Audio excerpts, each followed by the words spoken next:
Hi అండి, నా పేరు బుజ్జి. నేను బాగున్నాను. మీరు ఎలా ఉన్నారండి? మొన్న అటుకుల సిర్లాక్కి పొడి ఎలా పట్టాలో చూపించాను కదా, ప్రాసెస్.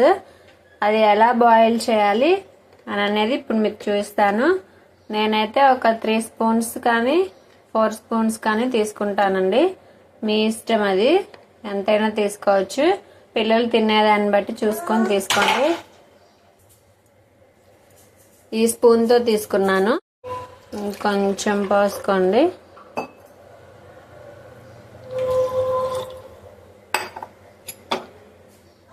ఇవి ఇలా ఉండలు కట్టకుండా తిప్పుతూ ఉండాలి. నేను పొయ్యిని ఆన్ చేయలేదు. ఆన్ చేయకుండానే ఇలా తిప్పుతూ ఉండాలండి. ఉండలు కట్టకుండా మొత్తం మిక్స్ అయిన దాకా కలుపుకోవాలి.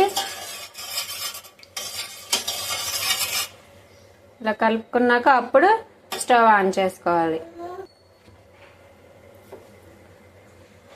స్టవ్ ఆన్ చేసుకున్నాక ఇవి మిడిల్ ఫ్లేమ్లోనే ఉంచాలండి. మంట అనేది మిడిల్ ఫ్లేమ్లోనే ఉంచి ఇలా తిప్పుతూ ఉండాలి. మంటని మీడియం ఫ్లేమ్లోనే ఉంచి మధ్య మధ్యలో ఇలా తిప్పుతూ ఉండాలండి. ఎందుకంటే ఉండలు కడుతుంది, గడ్లు గడ్లుగా ఉండి బాగోదు తినటానికి కూడా. కాబట్టి ఇలా తిప్పుతూ ఉండాలి.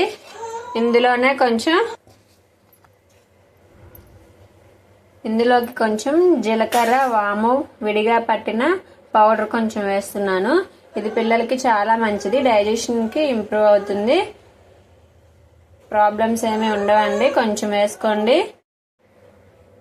సాల్ట్ మాత్రం కొంచెం వేసుకుంటున్నాను, పించ్ ఆఫ్ సాల్ట్. చూడండి.